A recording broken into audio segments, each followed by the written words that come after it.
What's the most expensive car you've ever sold? Well, we can't talk about that on record, unfortunately, because we had to sign a declaration.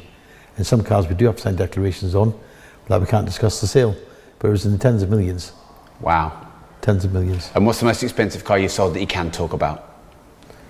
Well, when you get to the level I'm talking about, you know, recently we sold a Bugatti for 3.9 million to a customer. I don't know if you were told the story. It was one of Carl's customers originally, a young kid phoned him up.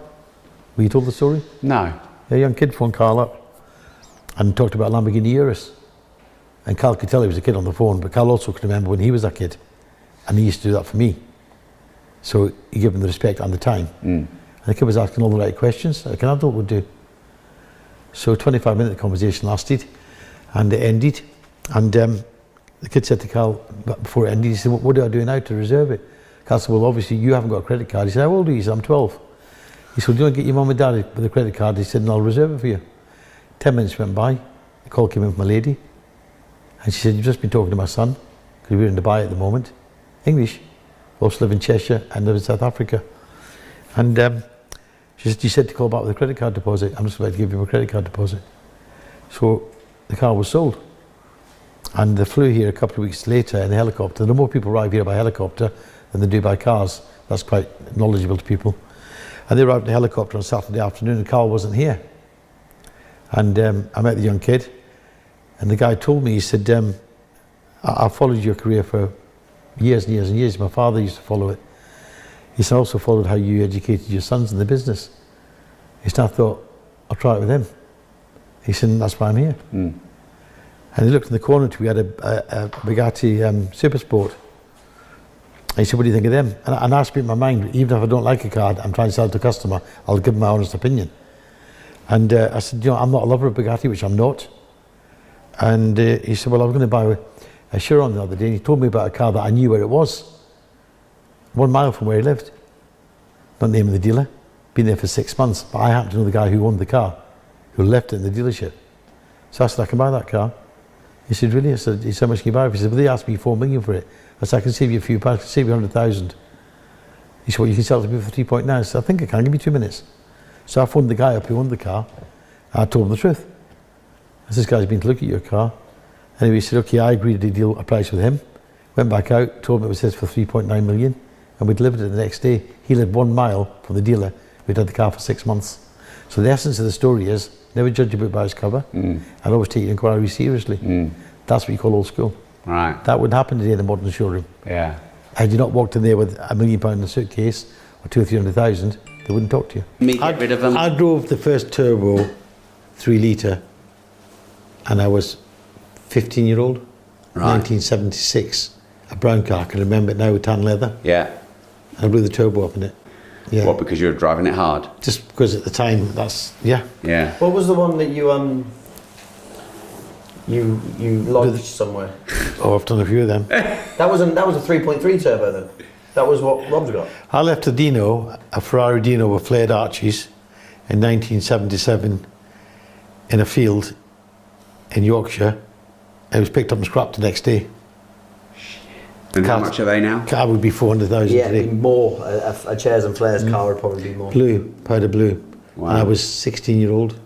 What, and you just And drove I off lost the it. road? It wasn't my fault, by the way. Says everyone who crashed there. No, I genuinely, I tell you what, remembers it completely. I was coming around the corner, and this is an unbelievable story. There was a guy in the passenger seat. I was coming around the corner, and a car was coming the other way, cutting my corner, and I swerved to miss him, hit the bank and went airborne.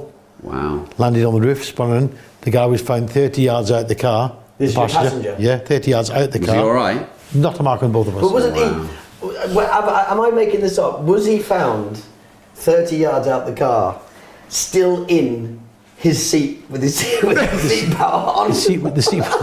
He just. I swear to you, I'm telling you. And I've got a friend of mine who picked me up. He had to come and pick us up. And there was no mobile phones in. I had to walk to a house.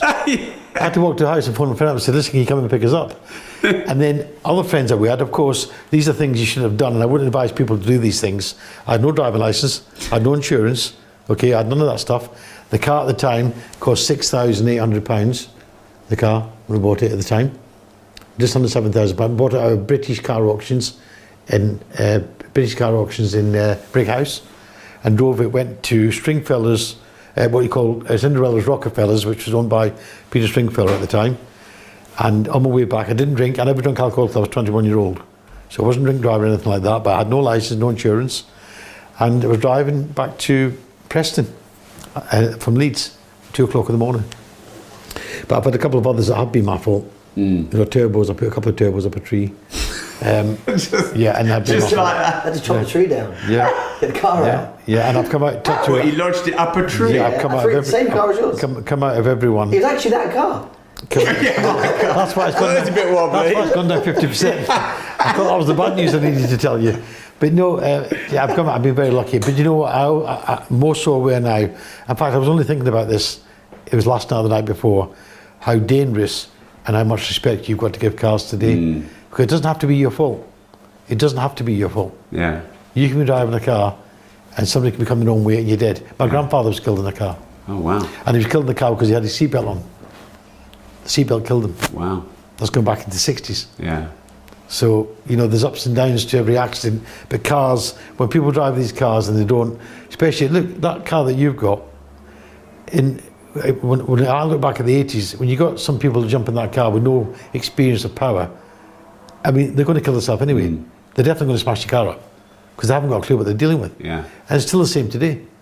Especially when Ferrari are knocking out 800, 900,000 brake horsepower I mean, cars. To if you've not had any experience of driving in such cars, these cars are on the edge. That's you what- just have, like my DBS, you can be in 7th doing 40 or 50, and if you put your foot down, you're going to go the wrong and way. you're dead. And they're just always on the edge. And you're dead. Yeah. And if you're not dead, you're going to kill somebody else. Yeah. So it's dangerous. And I shouldn't be saying that we sell supercars, but you've got to respect them.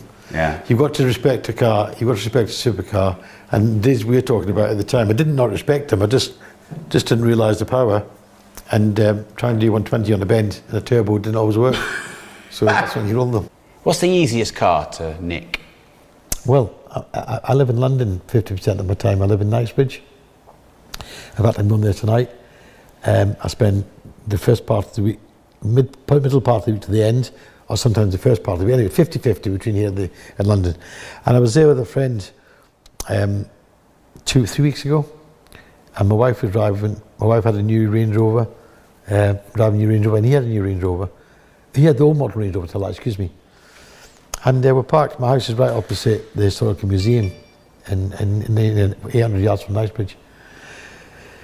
When I come up next morning at 7 o'clock, I went to go to the RAC Club, which is where I go to for the spa. I'm a member of this great place. I don't know if you've ever been to the RAC Club. No. A fabulous place, fantastic. And when I went outside, I could only see one Range Rover. So I said to my friend, I said, you know, you come down here with a Range Rover. He said, there's only one Range Rover outside. And he got nicked. Right. In answer to your question, the easiest car in the world to nick, and in fact, you can't get one insured in London now, a Range Rover, they won't insure it. Wow. That's a fact. And the policeman told me when he came round to my house, he said, hey, Mr. Hartley, he said, he was a bit of a follower, by the way, he was a follower on social media, as just happens, the Bobby, you come round. He said, I know you're in the car business, he said, but you know, 120 cars a day, Mayfair, South Kensington, Knightsbridge, Chelsea, and Central London get stolen. And watches get nicked there, don't they, a lot? And 75% of them are Range Rovers. Shit. Of the 120. Wow.